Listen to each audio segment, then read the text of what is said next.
Sa videong ito, ituturo ko sa inyo kung paano gumawa at kumuha ng pag-ibig number sa online. Kaya tara, samahan niyo ako at panoorin natin ang video na to. Pero bago yan, sa mga hindi pa nakasubscribe sa akin, kayo na ang bahala. So unang gagawin, hanapin at i-click lang natin ang mga search engine na ginagamit natin kagaya sa akin Google Chrome at pagkatapos i-type lang natin ang virtual pag-ibig. And then may makikita na tayong ganito, i-click lang natin tong www.pagibigfundservices.com. And then may makikita na tayong data privacy dito. So i-click lang natin yung box katabi ng I have read about the data privacy statement para ma-checkan at pagkatapos i-click nyo na po ang proceed. At may makikita na po tayong ganito at dahil sa gusto natin kumuha ng pag-ibig number, i-click lang po natin ang be a member. At pagkatapos may makikita na tayong ganito, i-click lang po natin ang register. At may makikita po tayong information, i-click lang po natin ang continue. At may makikita po kayong online membership registration. So dito maglalagay kayo ng last name, first name at middle name. So make sure po tama yung pagkakalagay ninyo ng last name, first name at middle name ninyo para hindi po kayo magkakaproblema sa pagpapa-verify ng inyong pag-ibig number. May iba kasi nung i-verify na nila yung pag-ibig number nila, hindi na nila mabuksan kasi nagkabaliktad pala yung first name at last name nila ng pagkakalagay. At sa mga wala namang middle name, i-click nyo na lang po itong box katabi ng no middle name para ma-checkan po. Pero pag meron kayong middle name, huwag nyo na pong galawin yan. So kung okay na po lahat, punta na tayo sa paglalagay ng date of birth natin. So i-click lang natin yan, then pagkatapos dito pumili na kayo kung anong petsa kayo pinanganak. At kung nakapili na po kayo, i-click nyo na po ang OK. At pagkatapos, punta na tayo sa paglalagay ng code. Dito, kung ano po yung nakikita ninyo dyan, yung may box na kulay pula, yun po yung ilalagay ninyo dito sa enter the code here. Pero kung hindi nyo naman po talaga mabasa kung ano yung nakalagay, pwede nyo pong i-click yung dito sa baba na can't read, try different words. So, para mag-iba yung mga words na nandyan. Pero sa akin, yung nakikita ko is C5UV3. Kaya yun po yung nilagay ko dito. So, kapag ganyan, kapag nabasa nyo at okay na, i-click nyo na po ang submit. At pagkatapos, mapupunta na tayo sa paglalagay ng member information. So dito, nakikita ninyo may nakalagay na last name, first name at middle name ninyo kasi nag-fill up na tayo kanina. So punta na tayo dito sa baba sa member's name as appearing in the birth certificate. So kung magkatulad lang yung birth certificate ninyo, yung pangalan ninyo ngayon sa nakalagay sa birth certificate, i-click nyo na lang po itong box katabi ng check if the same as above. Pero kung iba na yung pangalan ninyo ngayon, hindi nakaparehas ng nasa birth ninyo, maglagay na lang kayo ng last name, first name at middle name ninyo dyan. So kagaya sa akin, magkatulad lang, so kinlik ko na yung box katabi ng check if the same as above. At kung may name extension kayo kagaya ng junior, senior, the third, the fourth, ganyan, ilagay nyo na lang po dito. Kung okay na, punta na tayo dito sa baba sa paglalagay ng father's name. So dito ilagay nyo na lang po yung last name, first name at middle name ng papa ninyo. Then pagkatapos kung may name extension siya kagaya ng junior, senior, the third, the fourth, ilagay nyo na lang po dito. And kung wala namang middle name yung papa ninyo, i-click nyo na lang po itong box katabi ng no middle name. Pero pag wala, may middle name naman siya, huwag nyo na pong galawin to. At next, punta na tayo dito sa gilid, yung mother's maiden name. Take note po, mother's maiden name. So pangalan po ng mama ninyo nung dalaga pa. So ilagay nyo po yung last name, first name at middle name ng mama ninyo nung dalaga pa. At kung may name extension naman, ilagay nyo na lang po dito. At same pa rin, kung walang middle name yung mama ninyo nung dalaga pa, i-click nyo po itong box katabi ng no middle name para ma-checkan.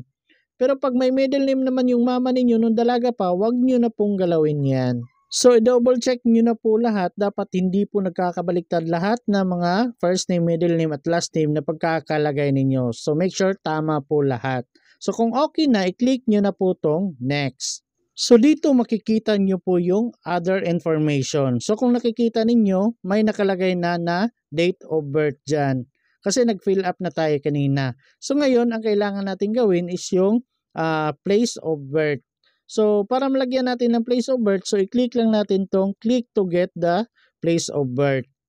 So, may makikita po kayong ganito. Then pagkatapos kung sa labas naman kayo ng Pilipinas pinanganak, i-click nyo po itong box katabi ng if birthplace is outside the Philippines. Pero kung sa Pilipinas naman kayo pinanganak, pumili kayo ng region, province at municipality. So kagaya niya, nakalagay na ako. Then pagkatapos, i-click nyo na po ang OK. So malalagay na po yung place of birth ninyo. So punta na tayo dito sa baba sa paglalagay ng sex. So piliin nyo na lang kung male ba or female. Tapos maglagay kayo ng height. Dapat naka-centimeter po yung height na ilalagay ninyo. Tapos yung weight is naka-kilogram. Tapos dito naman sa teen, optional lang po to kung may teen na kayo, pwede kayo maglagay dyan. Pero pag wala, wag nyo nang lagyan. Same pa rin sa SSS ID number. Kung meron, lagyan nyo. Pero pag wala, wag na lang lagyan. GSIS ID number, kung wala pa rin, wag nyo nang lagyan. Tapos dito sa baba, yung common reference number or CRN number, kung meron, maglagay kayo. Pero kung wala, wag nyo na pong lagyan yan. Optional lang po yung TIN, SSS, GSIS at yung CRN. Kung meron, lagyan nyo. Pag wala, wag na po. So punta na po tayo dito sa gilid sa paglalagay ng citizenship. So, siyempre, ilagay nyo Filipino. Tapos sa civil status, i-click nyo na lang po yan. At pumili po kayo kung ano yung status ninyo. Single ba, married, legally separated, annulled, or widowed. So punta na po tayo dito sa paglalagay ng spouse maiden name. So take note po, pangalan ng asawa ninyo nung dalaga pa. So ilagay nyo po yung last name, first name, at middle name dito. At kung may name extension naman, ilagay nyo po dito kagaya ng junior, senior, the third, the fourth. Ilagay nyo po dito. Pero pag wala, wag nyo na pong lagyan yan. So dito po sa prominent distinguishing facial feature, pwede po kayong maglagay kagaya niyang pango yung ilong, maputi, maitim, malapad yung noo, mahaba yung baba, may dimple, maganda ngumiti, ganyan. Pwede po kayong maglagay dyan. Pero optional lang po yan. Pwede rin pong hindi. At dito naman sa frequency of membership savings payment, para po ito sa mga voluntary or self-employed. Pwede po kayong pumili kung monthly or quarterly kayo magbabayad. Pero kung employed naman kayo, skip nyo na lang po yan. At kung okay naman po lahat at na-double check na ninyo, i-click na po natin ang next. So mapupunta na po tayo sa paglalagay ng address. So unahin natin tong permanent address. So take note guys, kung ano lang po yung makikita sa address ninyo, dapat yun lang po yung fill upan ninyo dito. For example, may building name kayo, wala kayong block, lot, ganyan. Huwag nyo na pong fill upan yan. Kung ano lang po yung meron, yun lang po yung ilalagay ninyo. So kagaya sa akin, block number, lot number, street, subdivision at barangay lang yung meron ako. Kaya yun lang po yung pinil upan ko. Hindi ko na sinali yung room number, building, face number at house number. So kung meron kayong house number, ilagay nyo po. Kung face number, lagyan nyo na rin po. Basta kung ano lang yung meron sa address niyo, yun lang po yung ilalagay ninyo. So kung okay na po lahat, punta na po tayo dito sa baba sa paglalagay ng city and province. Pero baka magtaka kayo bakit hindi nyo mapindot yung city and province dyan. Dito kayo mag-umpisa. I-click nyo po muna ang get zip code. At may makikita kayong ganito, pumili lang po kayo ng region, province at city and municipality. At kung nakapili na po kayo, i-click nyo na po ang OK. So automatic na pong malalagay yung city and municipality, province at yung zip code ninyo. At kung okay na, punta na tayo dito sa baba sa paglalagay ng present address. Take note guys, yung sa taas, permanent address yung ilalagay ninyo doon. Tapos dito sa baba, present address naman po yung ilalagay ninyo. So kung parehas naman yung permanent address at present address niyo, i-click nyo na lang po tong box katabi ng check if the same as above. Pero kung nasa ibang bansa naman kayo ngayon, i-click nyo na lang po tong box katabi ng check if abroad. Pero kung nasa Pilipinas kayo tapos wala kayo sa permanent address ninyo nakatira ngayon, pwede nyo pong fill upan lahat yung mga nandito. Same pa rin kung ano lang yung meron sa address ninyo ngayon, dapat yun lang din po yung ilalagay ninyo. Pero sa akin po, kaparehas lang yung permanent address at yung present address, kaya kinlik ko na lang yung box katabi ng check if the same as above. So automatic na pong nalagay yung address ko doon sa permanent address na pinilapan ko kanina, napunta na po dito. So magkatulad na po yung present address at permanent address ko. And next, punta naman tayo dito sa baba sa pagpili ng preferred mailing address. Kung gusto niyo present home address or sa permanent address ninyo or sa employer or business address ang preferred mailing address na ilalagay ninyo. Kayo na po yung bahalang pumili. At kung okay na at nakapili na kayo, i-click nyo na po ang next. At pagkatapos mapupunta na kayo sa paglalagay ng contact information. So dito unahin natin yung email address. Huwag nyo pong i-click yung box ng email address guys kasi hindi po yan nakiklik. So i-click nyo po dito sa gilid yung enter email address. So dito po maglalagay kayo ng email address at confirmed email address. So make sure po magkatulad yung ilalagay ninyo and make sure din active yung email address na ilalagay ninyo para pag may mga email si Pag-ibig sa inyo, nabubuksan nyo kaagad. So dapat tandaan nyo talaga yung email address na ilalagay ninyo guys kasi once nakalimutan nyo yung password ninyo sa Pag-ibig online, pwede nyo pong gamitin yung email address na nilagay nyo dito para ma-retrieve po yung account ninyo. At kung okay na, i-click nyo na po ang okay. So dito sa baba, baka naguluhan kayo kasi may telephone number, cellphone number, direct line, track line. So kung ano lang po yung meron kayo, yun lang po yung ilalagay ninyo. So kagaya nung sa akin, cellphone number lang yung meron ako, kaya yun lang po yung pinil-upan ko. So sa cellphone number guys, dito yung first 4 digit, dito nyo po ilagay. Tapos yung last 7 digit ng yung cellphone number, dito nyo naman po ilagay. Kagaya nung ginawa ko. At kung okay na at na-double check nyo na po, i-click nyo na ang next. At ang susunod nating pipilapan is yung years. For example, namatay po yung member, automatic po yung nakalagay na years dyan, yun po yung beneficiary. Pwede nyo pong ilagay yung parents niyo dyan or kung maisawa na kayo, ilagay nyo po at yung mga anak ninyo. So, i-click nyo na lang po itong add years. So, dito ilagay nyo po yung relationship ninyo, tapos yung date of birth, tapos yung last name, first name, at middle name. At kung may name extension naman, ilagay nyo na lang po dito. At kung walang middle name, i-click nyo po itong box sa baba ng no middle name para ma-checkan po. Pero kung may middle name naman, huwag nyo na pong galawin to. So, pwede po kayong maglagay ng name extension kagaya ng junior, senior, the third, the fourth. So, kung okay na po lahat at na-double check na ninyo, i-click nyo na po ang save. Basta take note po kung maraming years kayong ilalagay, i-click nyo na lang po nang i-click yung add years. Kung marami, lagyan nyo tapos pilapan nyo ulit tapos mag-click na kayo ng add years ulit kung meron pa kayong idadagdag. So, kung okay na lahat, i-click nyo na po ang next. Mapupunta po tayo sa pagpili ng member category. So, i-click nyo na lang po itong select a category. So, dito pwede po kayong pumili kung employed private, employed government, job order personnel, other earning group, individual, other earning group organization, OFW, professional business owner, employed foreign government, barangay official, non-working spouse, member of religious group, pensioner, member of cooperative, overseas Filipino immigrant, others, or unemployed, not yet employed. So, pumili na lang po kayo kung ano yung member category ninyo. So, sa akin, yung pinili ko, unemployed, not yet employed.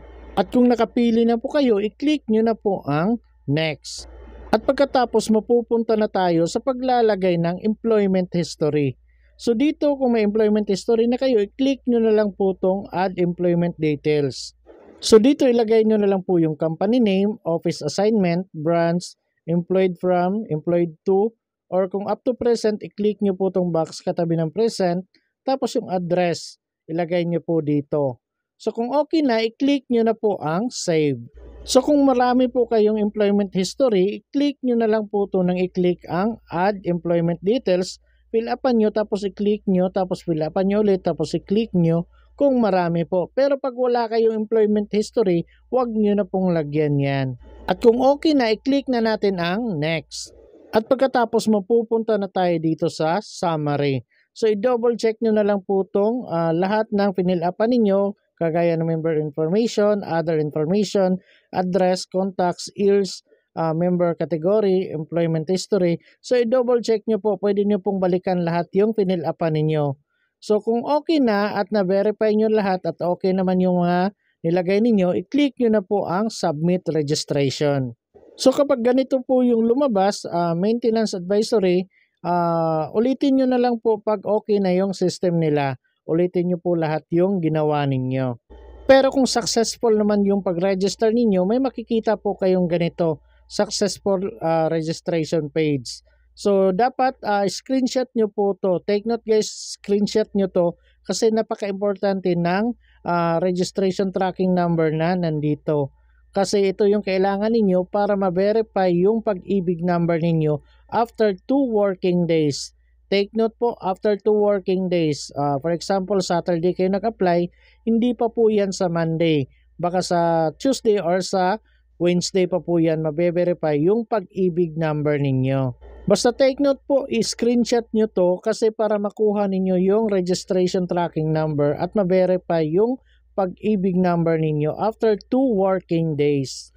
So ito po yung link na pupuntahan ninyo after 2 working days.